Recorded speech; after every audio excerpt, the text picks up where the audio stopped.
A man at the top of his game with a world of wealth at his fingertips decides to treat his young mistress to a weekend of unparalleled luxury. He books the presidential suite at the Grand Elysian, the city's most exclusive 5-star hotel, a monument to old money and power. He thought he had it all planned, a perfect escape, a secret kept safe within soundproof walls. He believed his quiet, dutiful wife, a woman he saw as little more than a beautiful ornament for his home, would be none the wiser. But he made one fatal mistake, one colossal miscalculation. He chose the wrong hotel. He walked into his mistress's arms for a weekend of sin, not realizing he was walking straight into the heart of his wife's kingdom and straight towards his own spectacular ruin. Richard Sterling adjusted the knot of his silk tie, his reflection staring back at him from the polished obsidian of his corner office window. 45 floors below the city sprawled like a circuit board, a complex network of power and money that he, Richard Sterling, Senior Vice President of Sterling and Finch Capital, had mastered. He was a king surveying his domain. His suit was bespoke, Savile Row. The watch on his wrist was a Patek Philippe Nautilus, and the car waiting for him downstairs was a midnight blue Rolls-Royce Ghost. These were not just possessions. They were affirmations of his success, testaments to his ruthless climb up the corporate ladder. His life was a meticulously curated masterpiece. His penthouse on Park Avenue was a feature in architectural magazines. His 2 children were enrolled at the most exclusive private schools money could buy. And then there was his wife, Victoria. Beautiful, elegant, from a good family, though one he always privately considered old money, new poverty. She was the perfect corporate spouse. She ran the household with quiet efficiency, hosted flawless dinner parties, and never questioned his late nights at the office. For 15 years she had been a constant, predictable, and if he were honest with himself, rather boring part of his perfect life. He saw her as a valuable asset, like a blue-chip stock that paid reliable if unexciting dividends. A discreet knock on the mahogany door pulled him from his reverie. "Come in," he said, his voice smooth and commanding. The door opened to reveal Jessica Monroe. She was 26, with eyes the color of whiskey and a mane of honey-blonde hair that tumbled over her shoulders. She was a junior analyst in the mergers and acquisitions department, sharp enough to be interesting but not so ambitious as to be a threat. She was in every way the antithesis of Victoria. Where Victoria was classic elegance and quiet reserve, Jessica was vibrant, demanding, and thrillingly transparent in her admiration for his power and wealth. She closed the door softly behind her, a playful smirk on her lips. "All set for this weekend, boss?" she purred, leaning against his desk. The scent of her expensive perfume, a gift from him, filled the air. "Everything is arranged to perfection," Richard said, a self-satisfied smile gracing his own lips. He walked over to her, placing his hands on her waist. "The presidential suite at the Grand Elysian. Champagne on ice, a private dinner reservation at La Saphir, and a weekend where your only job is to enjoy yourself." Jessica's eyes widened. "The Grand Elysian, Richard, that place is legendary. I thought it was impossible to get a suite there on short notice." "For most people it is," he said, enjoying the look of awe on her face. "But the name Sterling still opens doors, my dear. I made one call to the concierge, mentioned a potential corporate account, and they practically rolled out the red carpet." He felt a familiar surge of pride. This was his power, the ability to bend the world to his will with a single phone call. He had told Victoria he was flying to Zurich for an emergency banking conference. It was the perfect lie, plausible, important sounding, and requiring him to be completely out of touch. He had even packed a briefcase with fake financial reports, a piece of theatre he found amusing. Victoria had packed his suitcase for him, as she always did, her expression placid and unquestioning. She had even reminded him to take his blood pressure medication. The irony was delicious. And Victoria? Jessica asked, her voice a soft whisper, a hint of insecurity clouding her features. Richard waved a dismissive hand. She believes I'll be negotiating with Swiss bankers all weekend.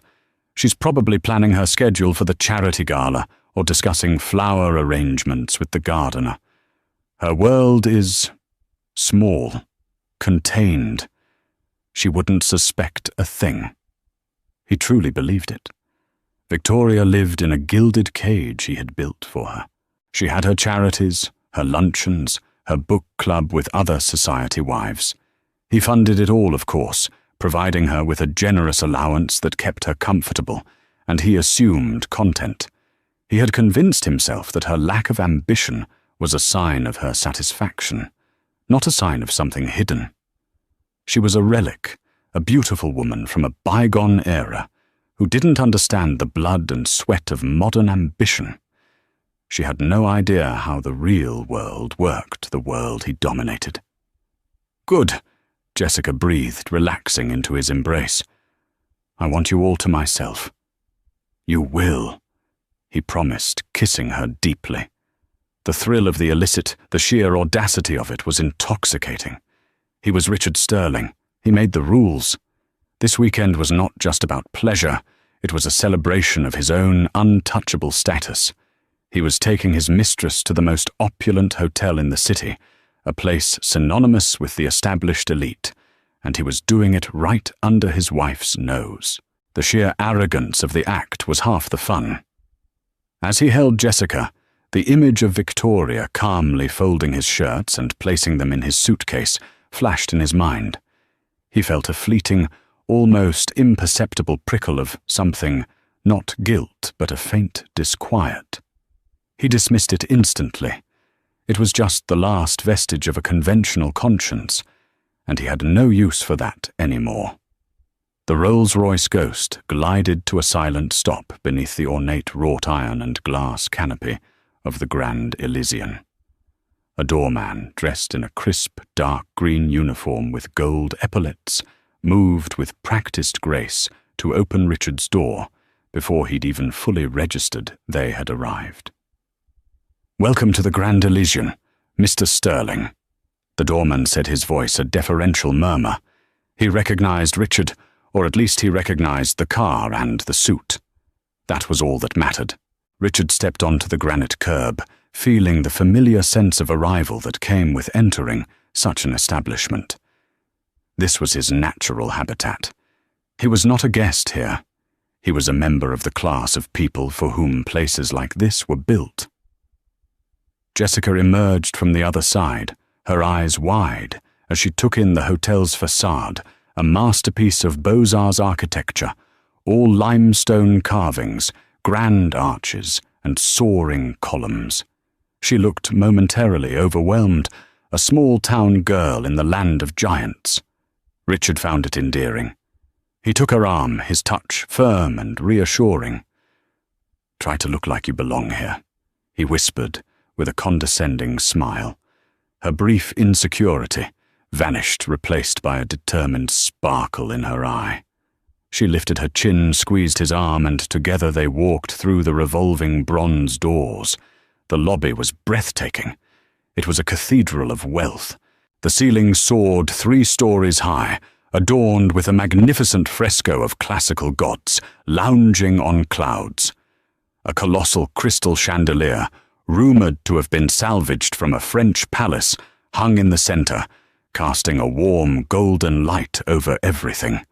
The floors were a checkerboard of Italian marble, polished to a mirror shine. The air was thick with the scent of fresh lilies and old money. The hushed sounds of quiet conversations, the distant clinking of glasses from the lobby bar, and the soft strains of a live pianist created a symphony of refined tranquility. Richard strode confidently towards the front desk, a long, imposing counter of polished mahogany. A woman with an elegant chignon and a welcoming smile immediately gave them her full attention. "Good afternoon, sir. Welcome to the Grand Elysian. Richard Sterling," he announced, placing his black American Express Centurion card on the counter. "I have a reservation for the presidential suite."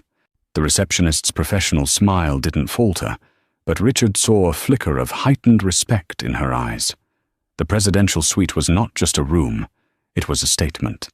It was reserved for royalty heads of state and titans of industry. "Of course, Mr. Sterling. We have been expecting you," she said, her fingers dancing across the keyboard. "Everything is in order. Your luggage will be brought up immediately. We've also taken the liberty of chilling a bottle of Dom Perignon 2008 for your arrival." "Excellent," Richard said, a dismissive nod, his only thanks. He turned to Jessica, who was trying her best to appear nonchalant, but was failing to hide her giddiness. She was subtly taking a photo of the chandelier with her phone. He gently pushed her hand down. "No pictures, darling," he murmured. "It's gauche. You're not a tourist." She flushed slightly but put the phone away. "Right. Sorry. It's just incredible." A bellhop, an older man with a perfectly straight back and a discreet demeanor, appeared at their side. "Mr. Sterling, if you'll follow me, I'll escort you to your suite." They followed him across the expansive lobby, their footsteps echoing softly on the marble.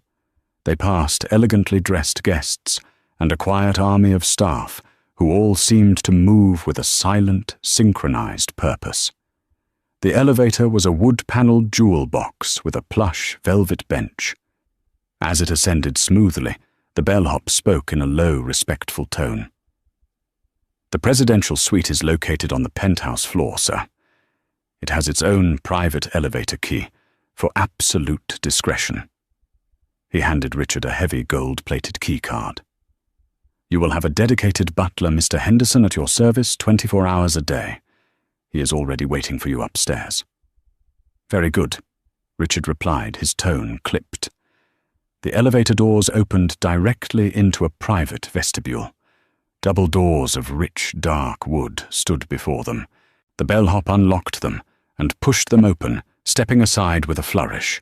The suite was even more spectacular than Richard had imagined. It was less a hotel room and more a sprawling penthouse apartment.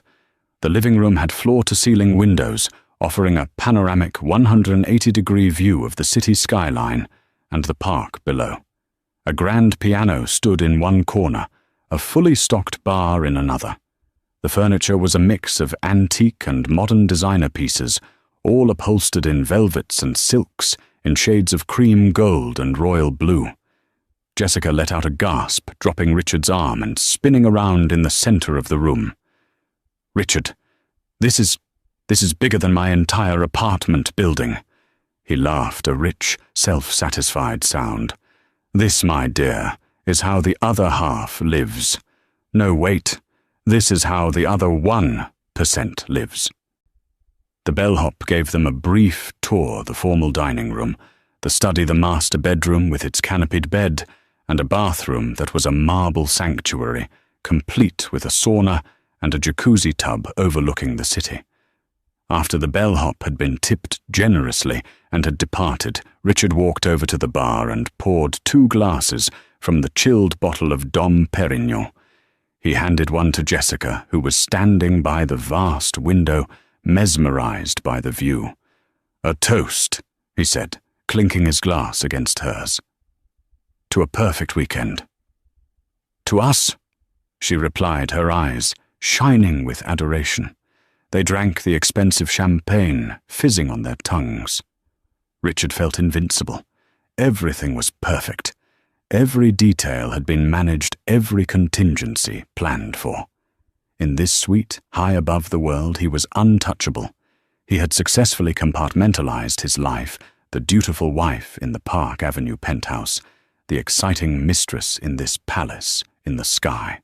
He believed he was in complete control of his universe, a master puppeteer pulling all the right strings. He had no way of knowing that one of those strings, a thread he had long considered, severed and forgotten, was attached to the very foundations of the building he was standing in. The first day was a blur of hedonistic perfection. They ordered room service from a menu that seemed to have no limits, lounged in plush robes, and made full use of the suite's luxurious amenities. Richard felt a profound sense of satisfaction. He had earned this. The stress of billion-dollar deals and market fluctuations melted away in the face of such absolute comfort. That evening they dined at La Saphire, the hotel's 3 Michelin-starred restaurant. The maître d' greeted Richard by name, seating them at the best table in the house, a secluded corner booth with a view of the restaurant's private garden. The meal was an elaborate performance of culinary artistry. Course after course arrived, each more exquisite than the last. Richard ordered a bottle of Chateau Margaux that cost more than Jessica's monthly rent, and he savoured the way her eyes widened when he told her the price. He was performing his power for her, and she was the perfect audience. Throughout the evening he regaled her with stories of his corporate triumphs, of deals he had closed, and rivals he had crushed. He painted himself as a modern-day titan, and she listened with rapt attention, her hand resting on his thigh under the table. He felt more potent, more alive than he had in years. This was the validation he craved, the adoration his wife, Victoria, had never quite provided. Victoria's admiration had always been quiet, understated. It was the calm approval of a partner, not the breathless worship of a devotee. The next morning, Richard woke up late, the sun streaming through a gap in the heavy silk curtains. Jessica was still asleep, her blonde hair fanned out across the ridiculously high thread count pillows. He slipped out of bed feeling rested and content. He decided to take a steam in the marble bathroom before ordering breakfast. As he stepped out of the steam shower, he reached for one of the thick, heavy bathrobes hanging on a heated rack. It was impossibly soft, made of the finest Egyptian cotton. He slipped it on and tied the belt, his eyes scanning his reflection in the fog-free mirror. It was then that he noticed it. On the lapel of the robe, embroidered in a subtle, elegant silver thread, was a monogram. It was a D, intertwined with a V. He frowned, tracing the letters with his finger. VD. What did that stand for? He vaguely recalled the name of the hotel manager who had been mentioned, Dubois. Perhaps it was for Vicomte Dubois, a flourish for the hotel's founding family. It seemed plausible. This hotel was steeped in old-world European tradition. Still, it was a strange, specific detail. He shrugged it off. It was just a monogram. He walked back into the main suite robe, cinched tight, and called for their butler, Mr. Henderson, to arrange breakfast. As he waited, his eyes wandered around the room, now taking in the smaller details he had missed in his initial awe. He noticed the stationery on the mahogany desk, heavy, cream-colored cardstock. He picked up a sheet. In the top corner, embossed in the same elegant script as the monogram were the intertwined initials VD. A faint, unidentifiable unease began to stir in the pit of his stomach. It was like hearing a single note off-key in an otherwise perfect symphony. When Mr. Henderson arrived with a trolley laden with their breakfast smoked salmon, scrambled eggs with truffle-fresh pastries, and silver pots of coffee, Richard decided to ask. Mr. Henderson. He began trying to sound casual. I was just admiring the hotel's branding. These initials, he said, gesturing to the stationery. VD. Is that for the hotel's founder? The butler, a man whose face was a mask of professional discretion, paused for a fraction of a second. The monogram represents the ownership, sir. It has been the hotel's mark for a very long time. The answer was polite professional and told him absolutely nothing. The slight hesitation, however, did not go unnoticed by Richard. He was a man who read people for a living, who could spot a bluff across a boardroom table. The butler was being evasive. "I see," Richard said, letting it drop. But he couldn't let it go. As he ate his breakfast, the letters echoed in his mind. VD. VD. The familiarity of it was maddening. It tickled the edge of his memory, a name or a place he couldn't quite grasp. He thought of Victoria. Her maiden name was Davenport. Victoria Davenport. VD. The thought struck him with the force of a physical blow. He actually put his coffee cup down with a clatter. It couldn't be. It was an absurd coincidence. Her family had been wealthy, yes, but they had lost the bulk of their fortune generations ago. Her father, William, had been a quiet, unassuming man who had passed away a decade ago, leaving Victoria a modest inheritance, which Richard had of course absorbed into his own portfolio and managed for her. He remembered William as a gentleman of a bygone era, always talking about standards and legacy, but seemingly possessing little of actual substance. He had owned a few small boutique hotels, Richard recalled, but nothing on the scale of the Grand Elysian. No, it was impossible. A ridiculous, paranoid leap of logic. There must be hundreds of names that fit those initials. Vanderbilt, Van Doren, de Villiers, all far more likely. He glanced at Jessica, who was happily snapping a picture of her aesthetically arranged breakfast plate for her social media. She was oblivious to his internal turmoil. "Everything okay, Richard? You look like you've seen a ghost," she said, finally looking up from her phone. "Fine." He snapped his tone sharper than he intended. "Just thinking about the markets." He forced himself to relax. He was being an idiot. He was at the pinnacle of a perfect weekend, and he was letting a stupid monogram spook him. He was Richard Sterling. He was in control. This was his world, his hotel, his weekend. The initials were a coincidence, nothing more. But for the rest of the day, he couldn't shake the feeling of unease. He started seeing the monogram everywhere on the tiny silver sugar tongs on the leather-bound menu for room service, on the corner of the linen napkins. Each time he saw it, the image of his wife's calm, serene face flashed in his mind. The woman he thought he knew so well, the woman he had dismissed as simple and predictable. The gilded cage he had built for her suddenly seemed less like a prison and more like a fortress, one he had never bothered to look inside. The unsettling thought crept in, unbidden. What if he didn't know his wife at all? For their final evening, Richard had planned to recreate the magic of the first.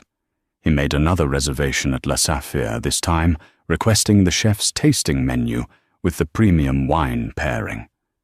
He was determined to shake off the bizarre paranoia that had clung to him since the morning. He would drown his unease in vintage Bordeaux and reaffirm his control. He and Jessica got dressed.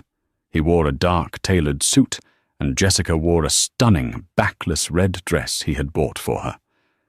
As they stood in front of the mirror, he felt a sense of reassurance. They looked like a power couple.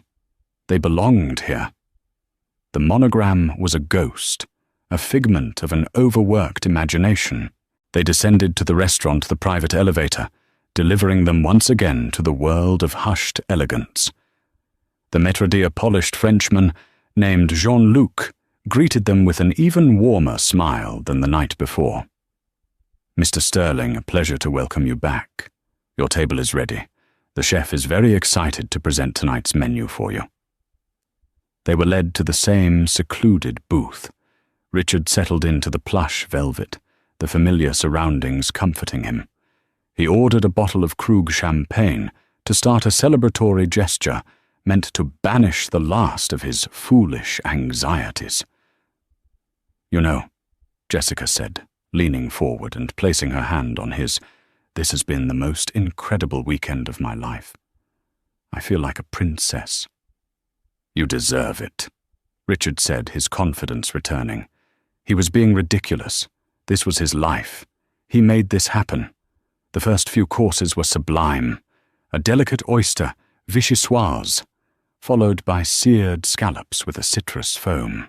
The conversation was light, and Jessica's laughter was like music, washing away the last of his concerns.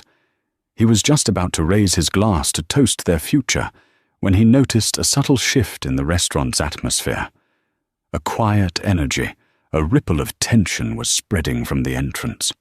The staff, usually the picture of calm professionalism, seemed to be standing a little straighter. Jean-Luc, the maître d', was conferring in a hushed, urgent tone with a man in a dark suit who had a security earpiece. Richard watched with mild curiosity. "Looks like some important guest is arriving," he remarked to Jessica. A moment later, Jean-Luc began moving towards their table, his expression a carefully constructed mask of apology and deference. He looked deeply uncomfortable. "Mr. Sterling," he began, his voice low. "My sincerest apologies for this interruption." "Is there a problem?" Richard asked, a hint of irritation in his voice. Before Jean-Luc could answer, the source of the commotion became clear. A small group of people had entered the restaurant and were now standing near the entrance, surveying the room. At the head of the group was a woman. Richard's blood ran cold. The champagne glass in his hand felt suddenly heavy, his fingers numb. It was Victoria. She was not the Victoria he had left at home, the woman in cashmere cardigans and sensible pearls. This was a different creature entirely. She wore a stunningly tailored deep navy blue power suit that accentuated her tall, slender frame. Her hair, usually in a soft chignon, was styled in a sleek, severe cut that framed a face set with an expression of icy calm and absolute authority. Her only jewelry was a pair of large diamond stud earrings that glittered like chips of ice. She was flanked by two men. One was an elderly, distinguished gentleman with silver hair and sharp eyes, a man Richard recognized with a jolt of horror, Arthur Abernathy, the legendary, notoriously ruthless corporate lawyer who had been a close friend of Victoria's father. The other was the hotel's general manager, a man Richard recognized from pictures in the hotel's brochure. They stood slightly behind her, like loyal lieutenants attending their general. Jessica, following Richard's frozen gaze, turned. "Richard, who is that? Do you know her?" she whispered, a confused frown on her face. "She looks a bit like your—" Her voice trailed off as the reality of the situation began to dawn on her. Victoria's eyes swept the room, calm and methodical, before they landed directly on their table. There was no shock in her gaze, no surprise. There was only a cool, deliberate recognition. It was the look of a predator that had finally located its prey. The entire restaurant had fallen silent. Diners were frozen forks halfway to their mouths, their quiet conversations dead. The only sound was the soft clinking of Victoria's heels on the marble floor as she began to walk towards them. It was the longest walk of Richard's life. Each step echoed in the cavernous silence, a drumbeat marking the seconds until his world collapsed. His mind raced, trying to form a lie, an explanation, an escape route. But there was none. The carefully constructed walls of his double life were not just cracking. They were being vaporized before his very eyes. He looked at Jessica, whose face had gone pale, her lipstick-red smile frozen in a rictus of terror. He looked at the other diners, their faces a mixture of curiosity and pity. And then he looked back at his wife, who was now just a few feet away. In her eyes, he didn't see the hurt spouse he might have expected. He saw a stranger. He saw a queen who had come to reclaim her throne, and he knew with a certainty that chilled him to the bone that he was nothing more than a trespasser in her kingdom. Victoria stopped at their table. She didn't look at Jessica. Her entire focus, cold and undivided, was on Richard. The scent of her perfume, a subtle, expensive fragrance he hadn't smelled on her in years, reached him. It was sharp and clean like winter air. "Richard," she said. Her voice was perfectly level, devoid of any emotion. It was the voice she used when giving instructions to staff, calm and final. "I believe you are in my seat." The statement hung in the air, a masterpiece of double meaning. Richard stared at her, his mouth dry. He felt 100 pairs of eyes on him. The carefully curated persona of Richard Sterling, the master of the universe, was shattering like cheap glass. "Victoria." He stammered, his mind a blank slate of panic. "What? What are you doing here? I thought you were in New York." The charity gala. A small, humorless smile touched her lips. "I cancelled. Something more important required my attention." Her gaze finally flickered to Jessica, a quick, dismissive glance that took in the expensive dress and the terrified expression. She looked at her, not as a rival, but as one might look at a piece of furniture that was out of place. "And I see you brought a guest." Jessica shrank back in her seat, looking at Richard with pleading, terrified eyes. She opened her mouth to say something, but no words came out. Victoria turned her attention back to Richard. "I must say, Richard, I'm impressed. The presidential suite, La Sophia. You have expensive taste. It's a comfort to know you appreciate the family business." The family business? The words hit him like a physical blow, connecting the dreadful dots that had been plaguing him all day. The monogram.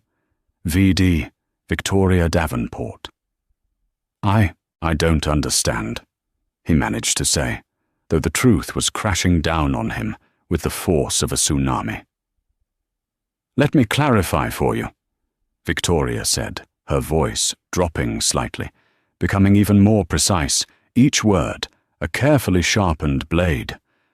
"My father, William Davenport, founded Davenport Hospitality Group 60 years ago. His first hotel was a small inn in the countryside. But he was a brilliant man. He built an empire piece by piece with his own hands. The Grand Elysian was his masterpiece, his crown jewel.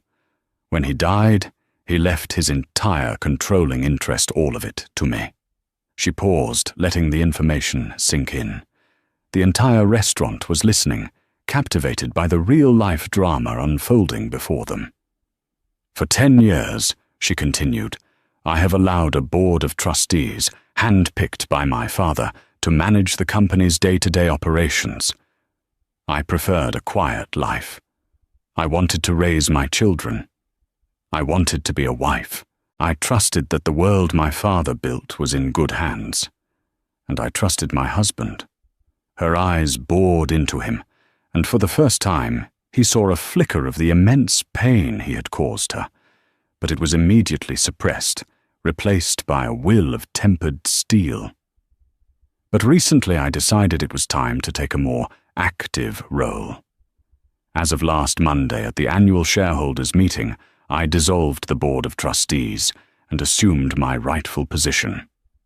I am the sole acting chairwoman of the Davenport Hospitality Group, which owns this hotel and 117 others worldwide. The monogram you've been seeing everywhere, it doesn't stand for Vicomte Dubois. It stands for Victoria Davenport. Welcome to my hotel, Richard." The silence in the room was absolute. Richard felt the blood drain from his face. He was not a king in a conquered territory. He was a fool who had thrown a party in the lion's den, unaware the lion was at home. Victoria then turned her steely gaze upon Jessica. "Miss Monroe, is it not?" Jessica nodded, trembling. "You are an analyst at Sterling and Finch Capital, I believe. Sleeping with a senior vice president, your direct superior, is a flagrant violation of your company's ethics clause, not to mention a serious lapse in judgment. Consider your employment terminated. Mr. Abernathy has already been in contact with your firm's head of human resources and its board. I wouldn't bother going into the office on Monday." Jessica let out a small, strangled gasp. Her dream weekend had turned into a career-ending nightmare. Finally, Victoria turned back to the man she had been married to for 15 years.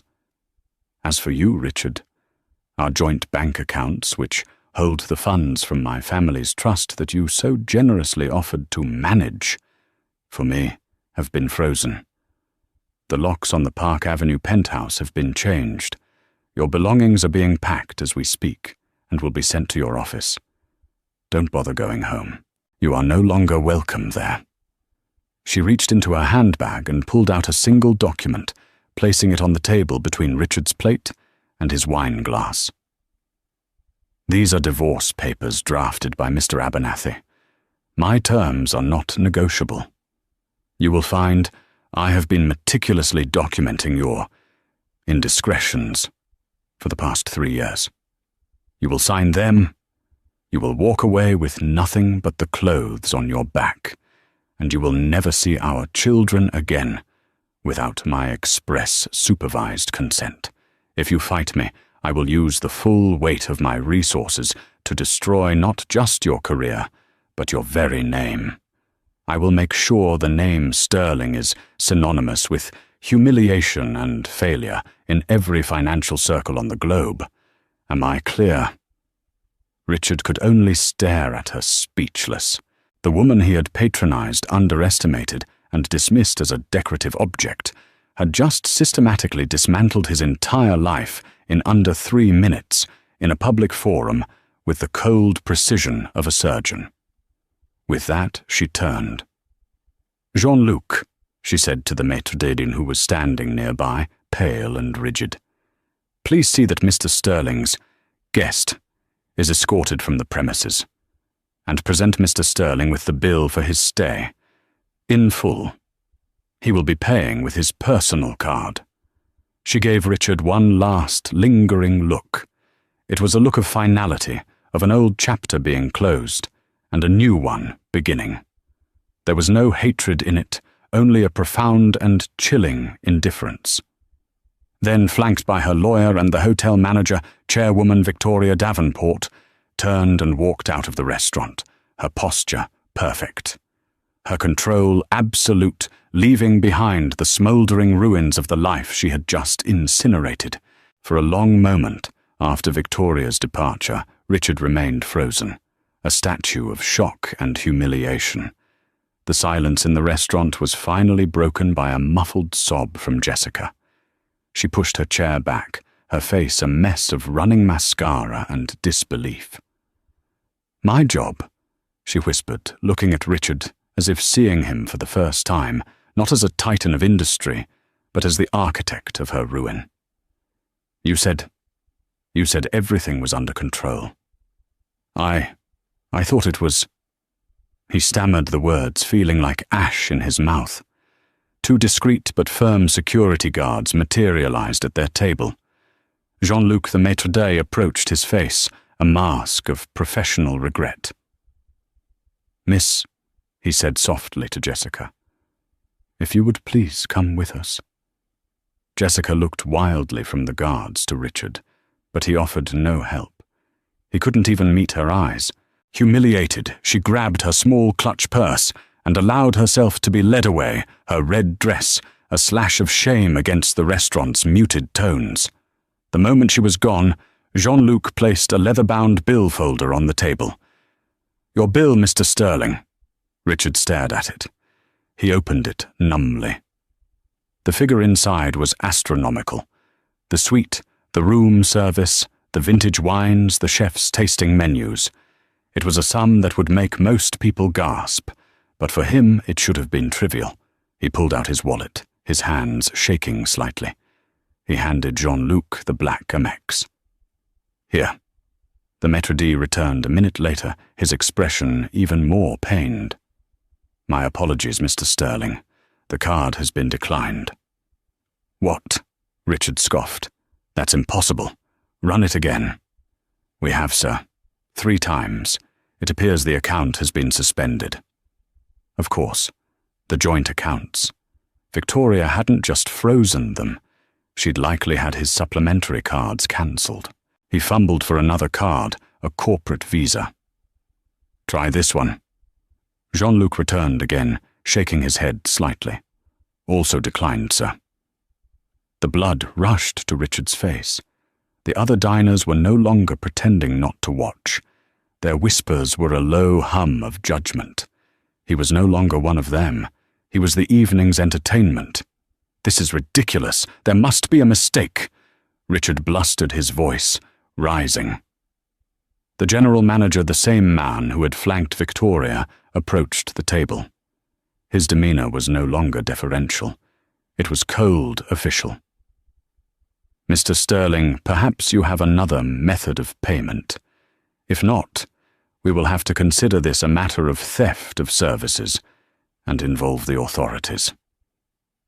The threat hung in the air, thick and suffocating. Richard Sterling, a man who moved billions of dollars before breakfast, couldn't pay his hotel bill. The humiliation was absolute. He had no cash, no working cards. He was trapped. Mr. Justice, Abernathy Victoria's lawyer, reappeared at the edge of the dining room. He walked over to the manager, spoke a few quiet words, and then addressed Richard. Mr. Sterling. Abernathy said, his voice like gravel. Mrs. Sterling, that is Miss Davenport, has graciously offered to settle your bill. It will be deducted from whatever minimal settlement you might have hoped for in your divorce. Consider it her final gift to you. He slid the divorce papers closer to Richard. I suggest you sign these. Now. Defeated, Richard picked up the pen. His signature, usually a bold, confident slash, was a shaky, pathetic scrawl. He had been completely and utterly outplayed. Now, the general manager said, his voice hard. You have 10 minutes to collect your belongings and vacate the premises. Security will escort you. The walk of shame from the restaurant, through the grand lobby, and up the elevator was excruciating. Every glance from a guest, every look from a staff member felt like a physical blow. The deference and respect were gone, replaced by contempt and cold indifference. In the suite, his things had already been thrown haphazardly into his suitcase by a stony-faced butler. 10 minutes later, Richard Sterling was standing on the curb outside the Grand Elysian, the same spot where he had arrived, feeling like a king, just 24 hours earlier. The doorman who had greeted him so warmly now stared straight through him. His Rolls-Royce was gone, towed, he assumed, as it was registered in Victoria's name. It started to drizzle a cold, miserable rain. He tried to call an Uber, but his app was linked to his cancelled cards. He stood there, a man in a $1,000 suit with a useless phone and an empty wallet as taxis and limousines swished past. He was stranded. He started to walk, the drizzle soaking his suit jacket. He had nowhere to go. His home was no longer his. His office would be a place of shame. His friends, he knew, would side with power and old money. They would side with Victoria Davenport. News of this spectacular humiliation would travel through their circles at the speed of light. He found a payphone, a relic from another era, and used the few coins he had in his pocket to call his one remaining ally, a junior partner at his firm named Frank. Frank, it's Richard. I'm in trouble. A real mess. He tried to explain, but his story came out as a panicked, incoherent ramble. Frank listened, and when Richard was done, there was a long pause. Richard, Frank said, his voice strained. I just got an email from the board. It's about you. They're calling an emergency meeting Monday morning. Richard, they're invoking the morals clause. Victoria's lawyer sent them a full dossier. Photos, bank statements, everything. They're going to fire you. The receiver slipped from Richard's numb fingers, clattering against the metal of the payphone booth. It was over. All of it. In a single evening, he had lost his wife, his children, his home, his mistress, his job, and his fortune. Victoria hadn't just defeated him. She had erased him. He looked up at the glittering penthouse suite of the Grand Elysian, a beacon of power high above the city. He had flown too close to the sun, never realizing the sun was his wife. And now he was in a freefall with no ground in sight. 6 months later, the world had moved on and Richard Sterling had been left behind. The name that once commanded respect on Wall Street was now a cautionary whisper, a ghost story told to ambitious young associates about the perils of hubris. As Victoria had promised, her victory was not just a defeat for him, it was a complete and total erasure. The emergency board meeting at Sterling and Finch Capital had been a formality, a swift, clinical execution. His office was cleared out before he even had a chance to process his termination. The morals clause a piece of corporate boilerplate he'd never given. A second thought had become the guillotine that severed him from his life's work. His new reality was a suffocating cloak of anonymity and failure. The Park Avenue penthouse was replaced by a third-floor walk-up in a distant borough, a place that smelled of damp and his neighbors' cooking. The floor-to-ceiling windows that had offered panoramic views of the city were now a single grime-streaked pane, looking out onto a graphite-covered brick wall. The silence of his old life, a silence of refined luxury, was replaced by the constant noise of sirens arguing neighbors and the rattling groan of the ancient radiator. He sold the Patek Philippe, then the cufflinks, then the art collection he'd been so proud of each sale, a small death chipping away at the man he used to be, until only a hollow shell remained. He now worked at a small, faceless financial services firm called Apex Solutions, a name so generic it was insulting. His corner office was a cramped cubicle under the glare of flickering fluorescent lights. He who once moved markets with a single phone call now spent his days performing mind-numbing data entry and compliance checks work once done by the interns he never bothered to learn the names of. His boss was a man 15 years his junior, a smug, ambitious graduate who treated Richard with a thinly veiled contempt, fully aware of who he used to be and relishing his fall from grace.